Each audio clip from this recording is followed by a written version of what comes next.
Doctor Mohammad ইউনূসকে বলছি, অসংখ্য শহীদের রক্তের বিনিময়ে আপনি এই জায়গাটায় বসে আছেন।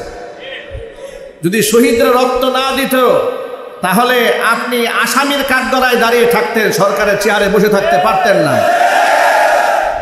এই নারী কমিশন আপনার কাছে কমিশন পত্র জমা দিয়েছে, তারা প্রস্তাবনাগুলো দিয়েছে মূলত আপনাকে জনবিচ্ছিন্ন করে দেওয়ার জন্য। এই সমস্ত নারীবাদীরাই বিগত বছরগুলোতে আওয়ামী জাহিলিয়াতের সময় আওয়ামী লীগের সরকারকে এরাই ভারতের বন্ধুত্বের খাতিরে তৈরি করে বন্ধুত্বর হাত বাড়িয়ে দিয়ে পশ্চিমাদের কাছ থেকে তাদেরকে ভালো বানাবার জন্য গোটা জাতির কাছ থেকে যেভাবে তারা বিচ্ছিন্ন করে দিয়েছে, এরা আপনাদেরকেও রাষ্ট্র থেকে বিচ্ছিন্ন করার ষড়যন্ত্র চালাচ্ছে। অনতিবিলম্বে এই নারী কমিশন বাতিল করতে হবে, ঠিক কিনা বলেন? প্রস্তাবনা যা দিয়েছে এগুলা সব ডাস্টবিনে ছুঁড়ে মারতে হবে। শুধু ছুঁড়ে মারলে হবে না, এই নারী কমিশনের সাথে দায়িত্বশীল প্রত্যেকটা নারীকে গ্রেফতার করে রিমান্ডে নিয়ে জিজ্ঞেস করতে হবে কাদের এজেন্ডা বাস্তবায়ন করতে চাচ্ছে তারা। জুলাই আগস্টের বিপ্লবে বাংলাদেশ নতুনভাবে স্বাধীন হওয়ার পরে গণমানুষের একটি দাবি উঠেছে রাষ্ট্রের সংস্কার করার জন্য। ঘুণে ধরা এই রাষ্ট্র ব্যবস্থা, এই রাষ্ট্র ব্যবস্থা যে অবস্থায় ছিল যদি ওভাবেই চলতে থাকে, একের পর এক জালেম তৈরি হবে, খুনি তৈরি হবে, মাস্তান তৈরি হবে, চাঁদাবাজ তৈরি হবে। সেটা যেন না হয়, এই জন্য রাষ্ট্রের মানুষের দীর্ঘদিনের আকাঙ্ক্ষা যে রাষ্ট্রকে ঢেলে করে নতুন করে এমন সিস্টেমে যেন সাজানো হয় যাতে করে দুর্নীতির পথটা বন্ধ হয়ে যায়, ঠিক কিনা বলেন?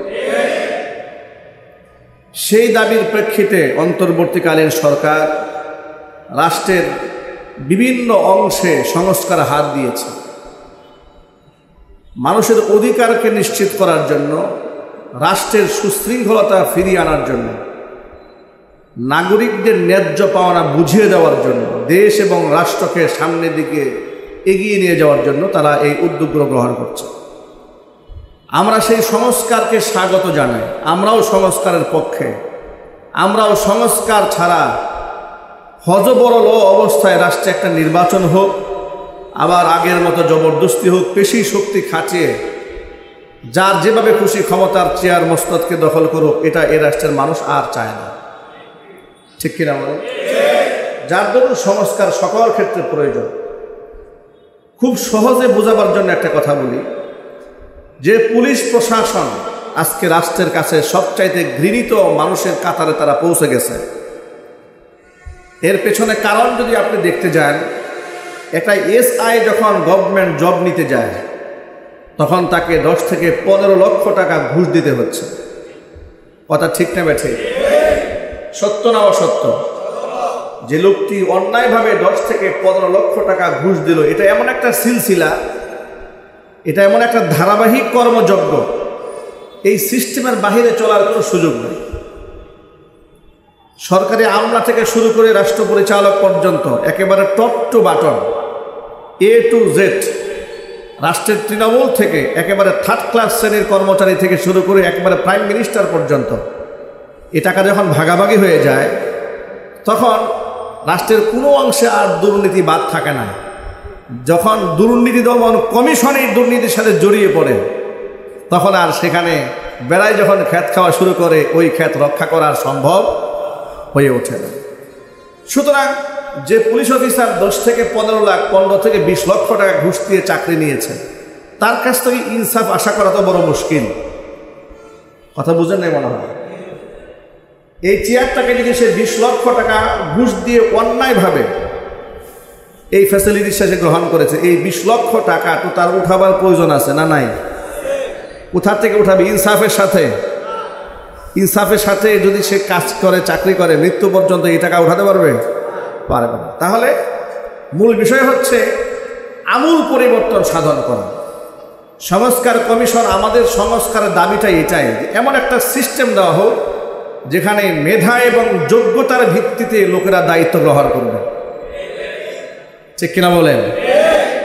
মামা, চাচা, খালু, দুলাভাই এগুলা দেখে যেন মানুষ দায়িত্ব গ্রহণ না করে। যার দরুন দেশের বিভিন্ন অংশে সংস্কারের উদ্যোগ গ্রহণ করেছে, রাষ্ট্রের মানুষও চাচ্ছে রাষ্ট্রে একটা সংস্কার হোক।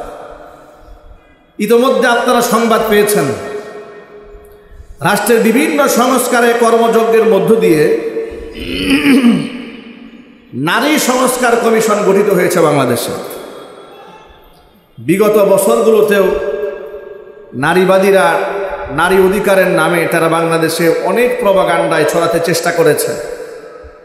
যেমন আমাদের খুব স্পষ্ট মনে আছে, নারী উন্নয়ন নীতিমালা 2011 প্রণয়ন করার লক্ষ্যে 2011 সালে যখন এই নারীবাদীরা আন্দোলন শুরু করলো, সরকারের কাছে প্রস্তাবনা পেশ করেছিল। কোরআন মাজিদের সূরা নিসার 11 নম্বর আয়াত, লিযযাকারি মিসলু হাজ্জিল উনসায়াইন, উত্তরাধিকার সূত্রে একটা মেয়ে যা পাবে ছেলে তার দ্বিগুণ পাবে। এই আইনটাকে বাদ দিয়ে তারা বলেছিল আল্লাহর কোরআনের আয়াত নারীদের উপর জুলুম করেছে, সুতরাং নারী এবং পুরুষকে সমান বানিয়ে দিতে হবে। পুরুষও যা পাবে নারী ও পৈতৃক সম্পত্তির মধ্যে তাই পাবে। 2011 সালের কথা আমার মনে আছে, তখন মুফতি আমিনী রাহিমাহুল্লাহ জীবিত ছিলেন। তিনি হুঙ্কার দিয়েছিলেন, তাম্মাত কালিমাতু রাব্বিকা সিদকাও ওয়া আদলা লা মুবাদ্দিলা লিকালিমাতিহি, আল্লাহর আয়াত পরিপূর্ণ হয়েছে ইনসাফের উপর ভিত্তি করে, সততা এবং ন্যায়পরায়ণের উপর ভিত্তি করে আল্লাহর আয়াত পৃথিবীতে পূর্ণতা পেয়েছে। আল্লাহর আয়াতের পরিবর্তন করার অধিকার কারো নাই, ঠিক কিনা? তিনি আল্লাহর কোরআনের আয়াতের উপর 2011 সালে তৎকালীন যুগের সরকারকে হাত দিতে দেননি। সংগ্রাম করেছিলেন, মিছিল মিটিং করেছিলেন, রাজপথে ঝাঁপিয়ে পড়েছিলেন, গোটা দেশে তিনি হরতালের ডাক দিয়েছিলেন। গোটা দেশের মানুষ স্বাচ্ছন্দ্যে হরতাল পালন করে নারী উন্নয়ন নীতিমালা 2011 প্রতিবাদ করে আল্লাহর আয়াতের বিরুদ্ধাচরণকারীদের বিরুদ্ধে রুখে দাঁড়িয়েছিলেন। এভাবে নারীবাদীরা, এটা নতুন নয়, যুগের পর যুগ ধরে চেষ্টা চালাচ্ছে।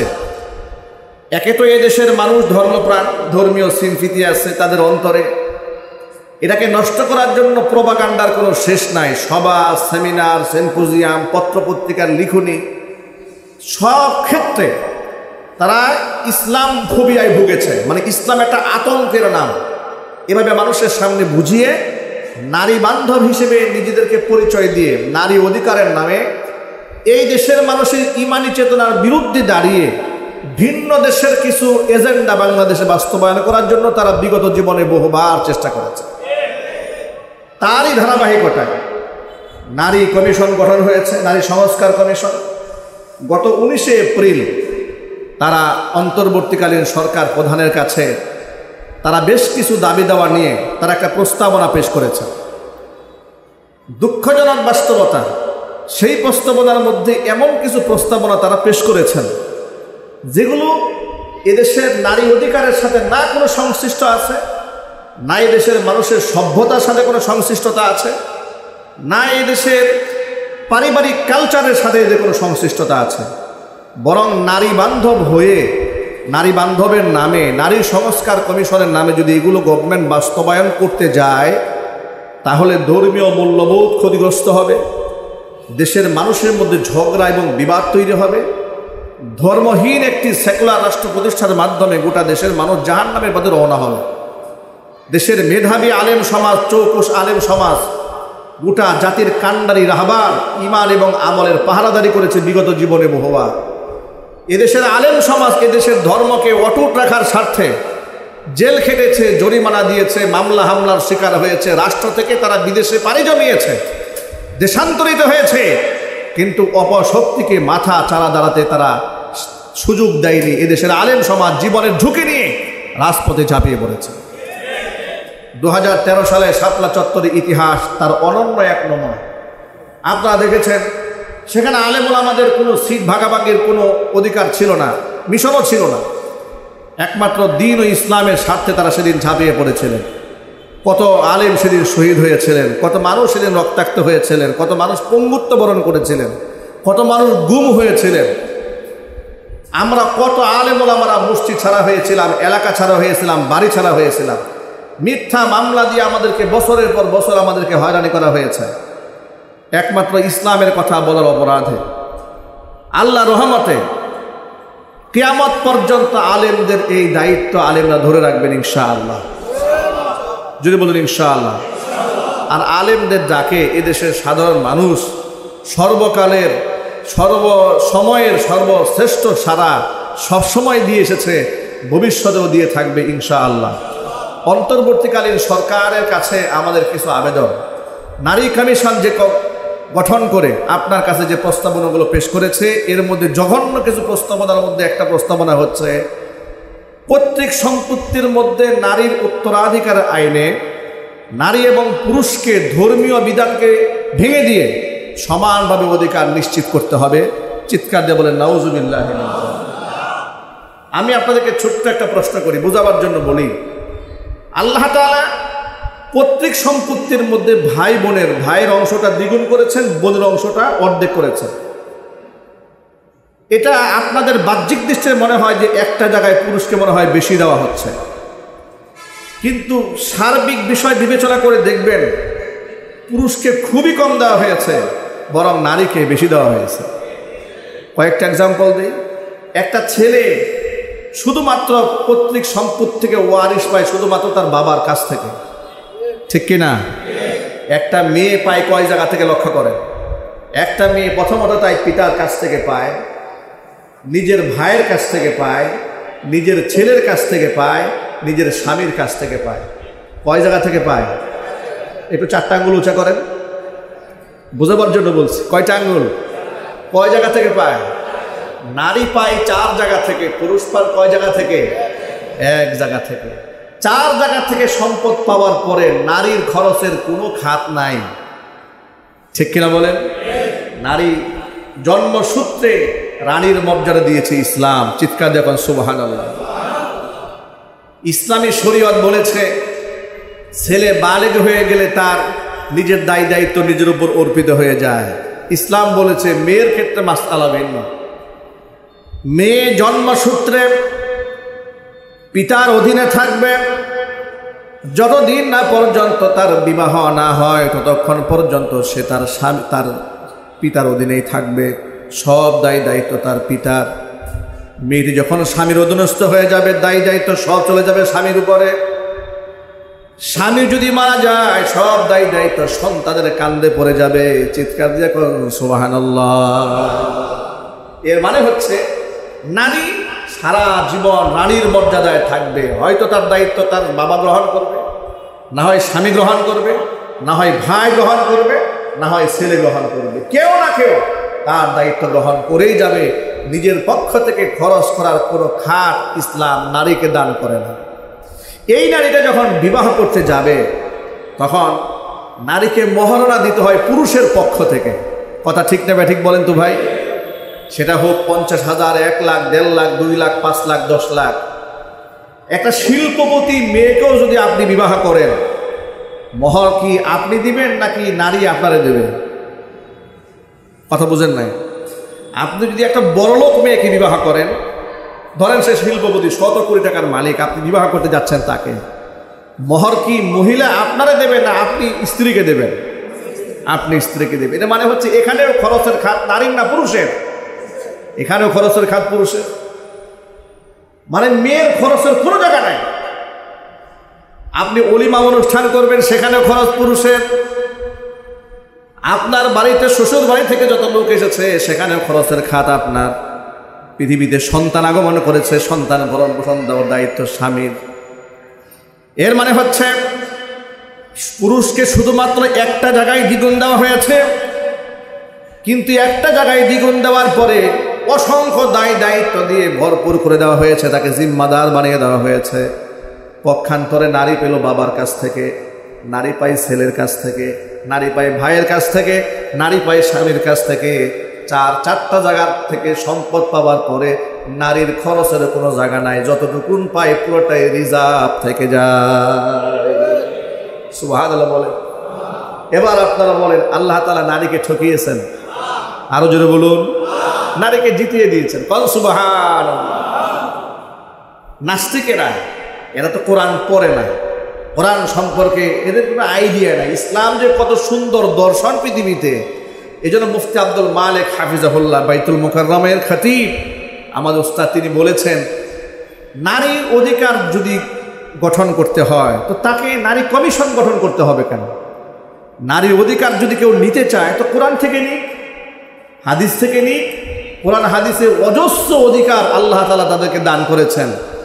যদি কেউ প্রকৃত অর্থে নারী বান্ধব হয়ে থাকে, সে নারী কমিশন গঠন না করে আল্লাহ তাআলা এই কোরআনে নারীদের যত হক দিয়েছেন সেটা বাস্তবায়ন করার জন্য আন্দোলন করবে। কথা ঠিক কিনা যদি বলেন? এটা কত বড় জঘন্য আইন! তারা সরাসরি আল্লাহ পাকের কোরআন শরীফের সূরা নিসার 11 নম্বর আয়াতের বিরুদ্ধে কমিশন জমা দিয়েছে।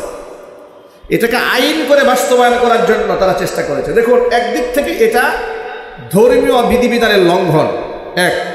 2 নম্বর, এটা সমাজ প্রথাকে ধ্বংস করে দেওয়ার জন্য কত জঘন্য আইন।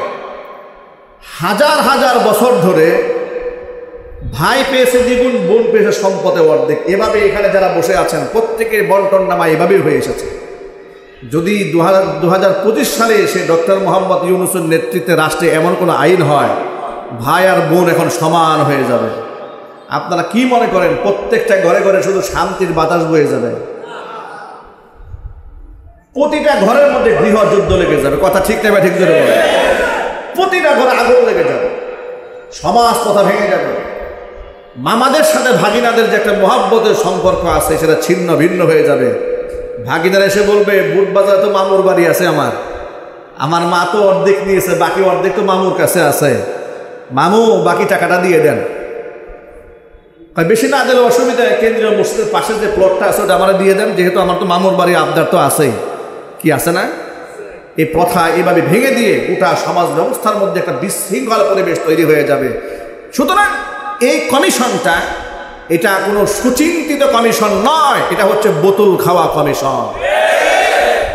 সমাজ ব্যবস্থা ভেঙে দেওয়ার জন্য এই প্রস্তাবনা তারা পেশ করেছে।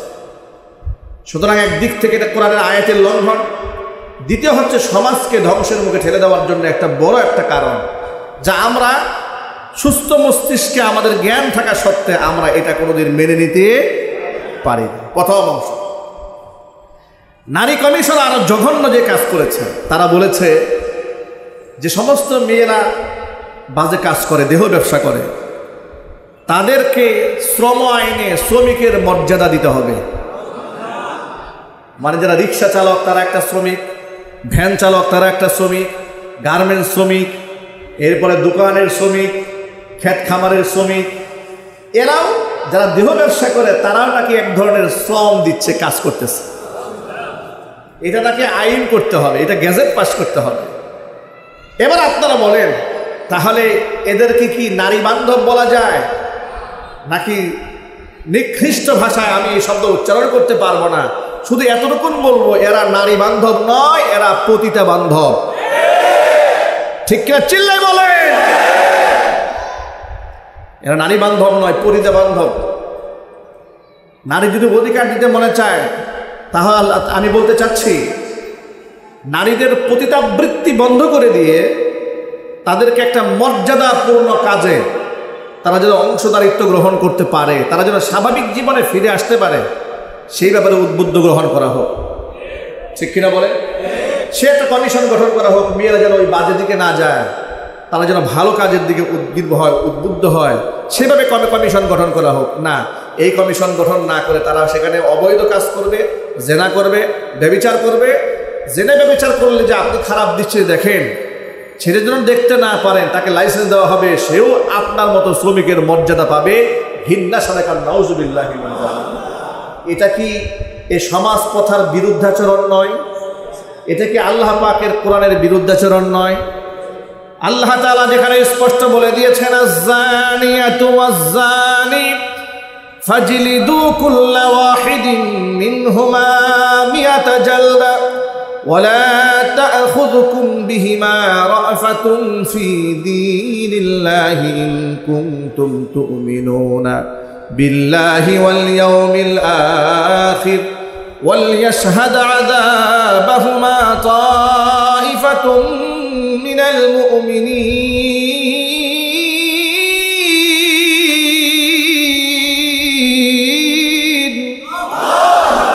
আল্লাহ পাক বলেছেন, আয-যানিয়াতু ওয়াজ-যানি, নারী পুরুষ যদি অবিবাহিত হয়, ফাজলিদু কুল্লা ওয়াহিদিন মিনহুমা মিয়াতা জালদা, এরা যদি জিনা ব্যভিচার করে প্রমাণ পাওয়া যায় তাহলে এদের প্রত্যেককে নারী এবং পুরুষে 100 করে বেত্রাঘাত করবে।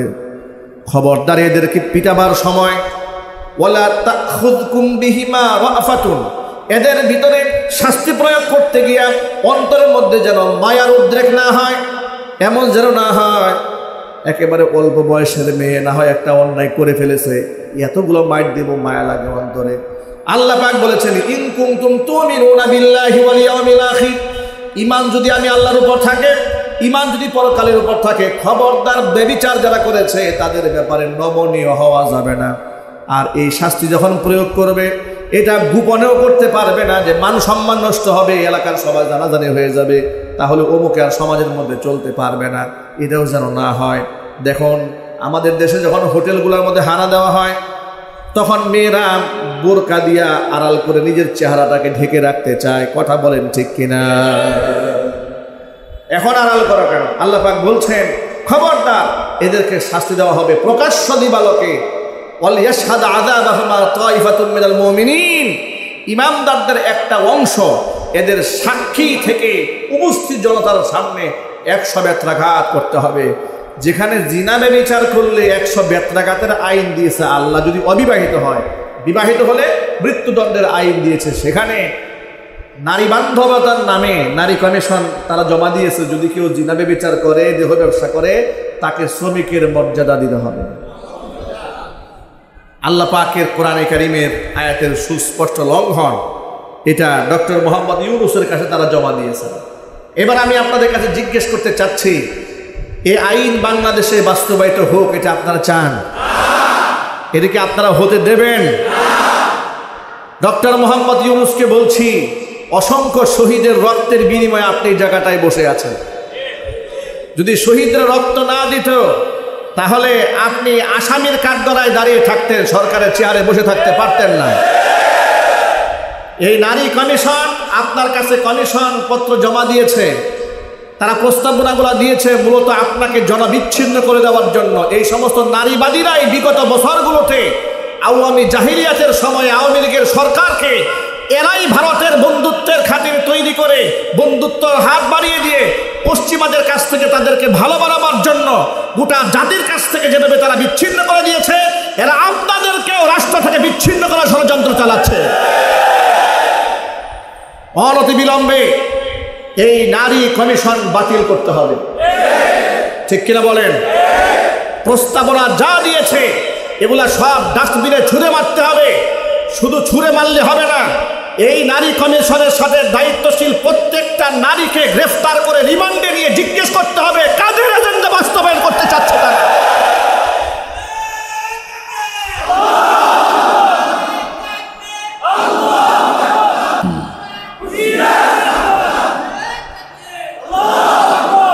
ভাইরা আমার, শুধু কি তাই, কমিশনে আরো দাখিল করা হয়েছে বহু বিবাহকে রোধ করতে হবে, বাল্য বিবাহ বন্ধ করে দিতে হবে।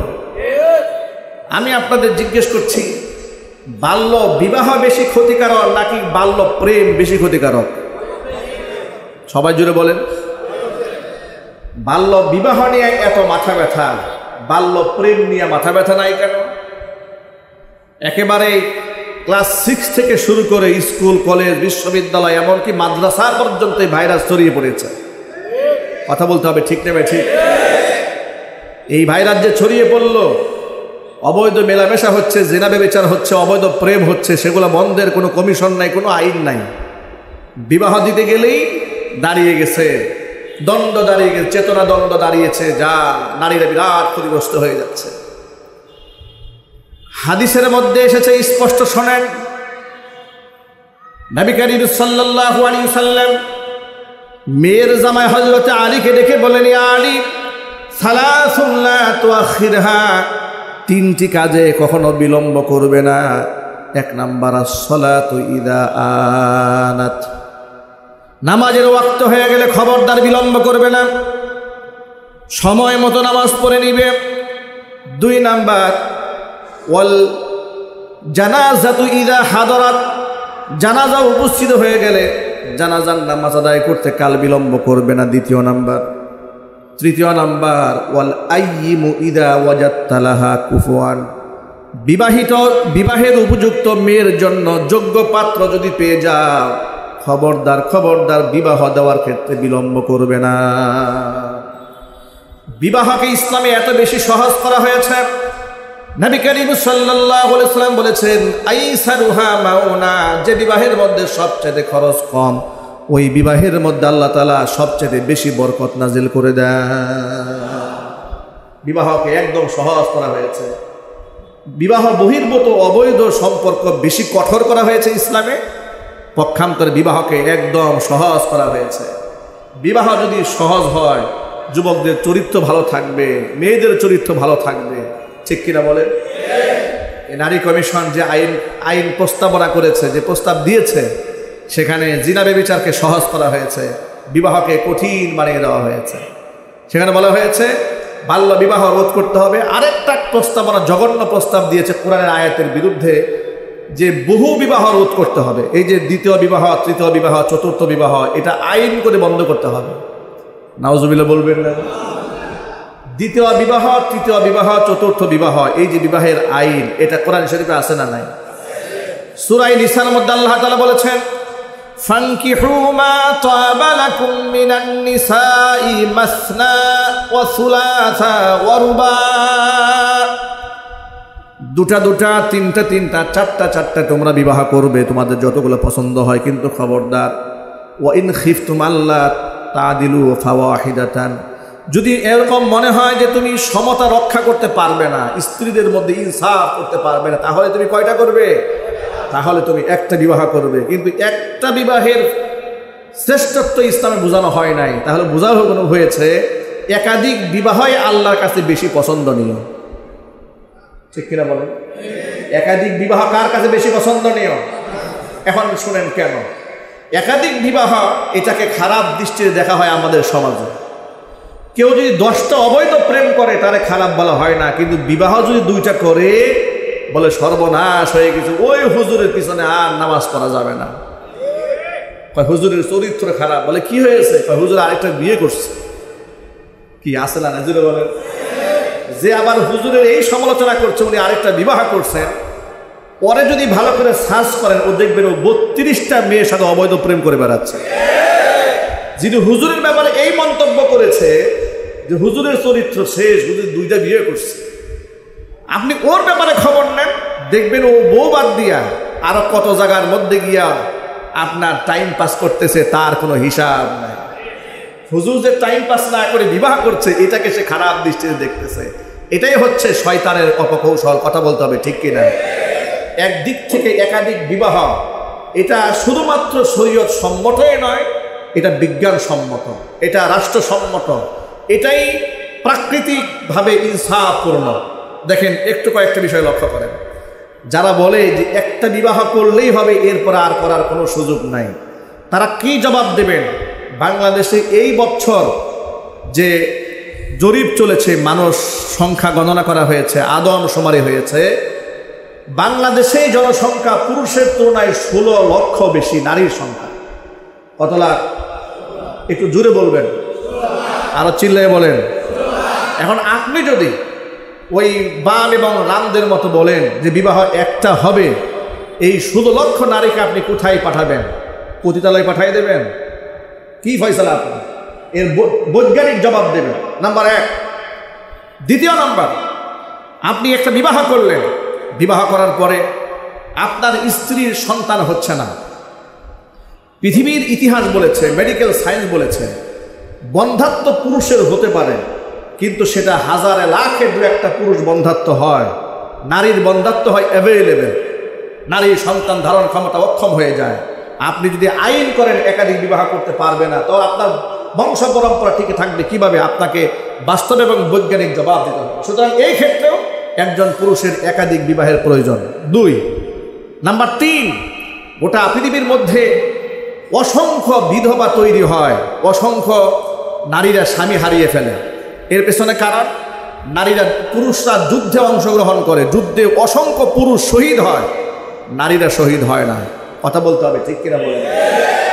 আপনাদেরকে বোঝাবার জন্য বলি, এই যে ইসরায়েল এত বছর ফিলিস্তিনের উপর হামলা করে আমার মা বোনদেরকে নির্যাতন করেছে, মেরেছে, আপনারা একটা আনন্দের সংবাদ গ্রহণ করেন, এখন তারা সৈনিক সংকটে ভুগতেছে। অসংখ্য পুরুষ ওদেরকে আল্লাহ রাব্বুল আমিন জাহান্নামে পাঠিয়ে দিয়েছে।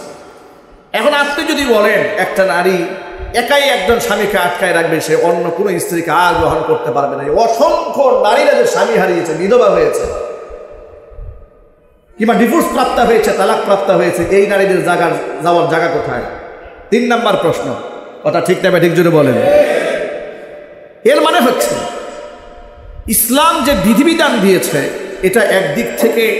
আরেকটা প্রশ্ন বলি আপনাদেরকে, একজন নারী মাত্র 50-এর কাছাকাছি বয়স চলে গেলেই তার জৈবিক চাহিদা শেষ হয়ে যায়, মিন্স অনেকের বন্ধ হয়ে যায় 50 থেকে 55 বছরের ভিতরে, তার আর সেক্সুয়াল চাহিদা থাকে না, জৈবিক চাহিদা থাকে না। একজন পুরুষ 80 থেকে 90 বছর পর্যন্ত তার মধ্যে জৈবিক চাহিদা থেকে যায়। আপনি যদি আইন করে একজন পুরুষ আর সেকেন্ড বিবাহ করতে পারবে না, তাহলে এই বাকি 20 বছর, 30 বছর, 40 বছর সে কি পতিতালয়ে গিয়ে সময় কাটাবে? নাউজুবিল্লাহ পড়েন। তাহলে এর মানে হচ্ছে, এখন আপনারা আপনাদের কাজের কথায় আসেন, যারা এক বিবাহের দাবি তোলে তারা কোন মতাদর্শে বিশ্বাসী? তাদের বাস্তব জীবন হচ্ছে এই, যারা এই পশ্চিমা থেকে সবকটা নিয়ে এসেছে ওদের দিকে একটু তাকায় দেখে, ওরা বিবাহ কথা মূলত বিশ্বাসই করে না। ওরা নিজেরা লিভ টুগেদার করে, বিবাহ করার আগে 1 বছর স্বামী স্ত্রীর মতো সংসার করে, এরপরে তারা বলে যে 2-3 বছর সংসার করার পরে সিদ্ধান্ত নেব যে তারা বিবাহ করা যায় কিনা। ঘৃণার সাথে বলে নাউজুবিল্লাহ। গেল একটা। দ্বিতীয় নাম্বার, তারা গার্লফ্রেন্ড ব্যবহার করে, স্ত্রী ব্যবহার করে না। আমি আপনাদেরকে জিজ্ঞেস করছি, একটা নারী গার্লফ্রেন্ড হিসেবে উত্তম নাকি স্ত্রী হিসেবে সম্মানিতা? কারণ স্ত্রী হলে তাকে মর্যাদা দিতে হয়, ভরণ পোষণ দিতে হয়, উত্তরাধিকার সম্পত্তি দিতে হয়, সামাজিক অধিকার দিতে হয়, কিন্তু গার্লফ্রেন্ডকে কোনো অধিকার দিতে হয় না, শুধুমাত্র তাকে ব্যবহার করা যায়। তাহলে এবার আপনারা বলেন, গার্লফ্রেন্ডের কালচার ভালো নাকি স্ত্রী হওয়ার কালচার ভালো? ইসলামে এত সুন্দর সুন্দর একাধিক বিবাহের যে আইনগুলো রয়েছে, এই সৌন্দর্যতা উপলব্ধি করতে না পেরে ওরা জেনা ব্যভিচারের পন্থাকে খুঁজে বেড়াতে চায়, যা ইনশাআল্লাহ বাংলাদেশে 90% মুসলমানদের দেশে এটা কোনোদিন বাস্তবায়িত হতে পারবে না। যদি এই সমস্ত অপকর্মের বিরুদ্ধে আমাদের রাজপথে নামতে হয়, ঝাঁপিয়ে পড়তে হয়, আরেকটা যদি জুলাই আগস্টের বিপ্লবের মতো আরেকটা বিপ্লব সাধন করার প্রয়োজন পড়ে, আমরা সেই বিপ্লবে ঝাঁপিয়ে পড়ব। নারীবাদীর কোনো চক্রান্ত বাংলাদেশে বাস্তবায়ন করে দেওয়া হবে না ইনশাআল্লাহ। আপনারা কি প্রস্তুত আছেন কিনা আমি দুহাত দেখতে চাচ্ছি।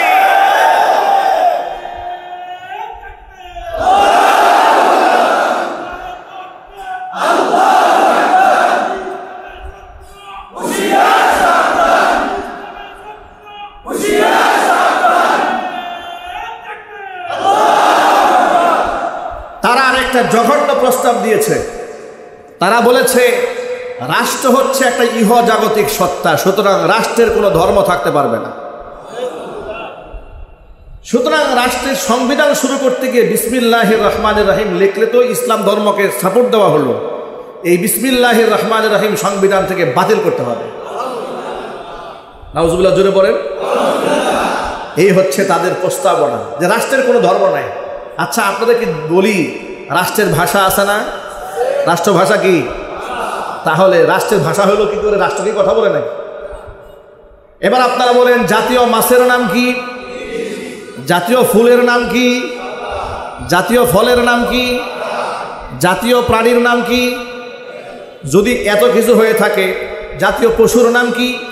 যদি এই জাতীয় এত কিছু হতে পারে, রাষ্ট্রের ভাষা থাকতে পারে, রাষ্ট্রের দিবস থাকতে পারে, রাষ্ট্রের এত কিছু থাকতে পারে, তাহলে রাষ্ট্রের ধর্মও থাকতে হবে।